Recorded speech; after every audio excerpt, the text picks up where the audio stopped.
Hello, people of Auburn, Opelika. One of the biggest things people tell me whenever they want us to do a design is we want low maintenance. Who in the world wants to spend all their time maintaining their yard? I love this house, and here's why. We got a beautiful scene right here, flowers and things like that, a little bit of grass, but he left the woods. More flowers right there. They're not blooming right now, but he left the woods. Here's the thing. You want low maintenance? There's 5 minutes of mowing. You want to water it? There's like 2 gallons of water to water that. But he left his trees. And what that does is it keeps his house cooler. He didn't have to spend money on getting all the trees torn down. He didn't have to spend money on dumping them. He didn't have to spend money on grass. He didn't have to spend money on lots of irrigation. He doesn't have to spend money on turf management. He doesn't have to spend money on fertilizer. He doesn't have the environmental impact that all the chemicals that we put on our lawn has. His maintenance is almost zero. And we come over here, now I know this place is sort of a jungle, but, and we're, we're working on cleaning that up right now.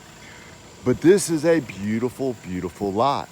I can stand here in the summertime and it is very comfortable. And once we get done with this, it's gonna be a beautiful woodsy scene.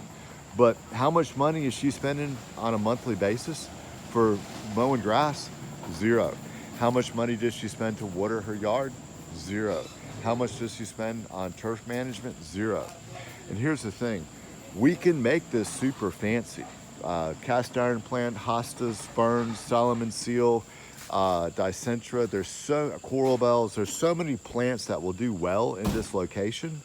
It's just that you need a landscape designer educated enough that knows what will make this into a beautiful scene, which that is what we're going to be doing. We're going to be doing a stone walkway up through here. There is so many options of what you can do with a landscape that has shade. It's just that people aren't educated on those. Creative Habitats Landscaping is. So although this is a jungle, I see a beautiful, high, very, very low maintenance yard that respects and works with nature. Unlike so many other yards that they're big and grassy and you have to edge, you have to mow, you have to water, you have to fertilize. It's just a matter of changing the psychology of our expectation of what we do with our landscape.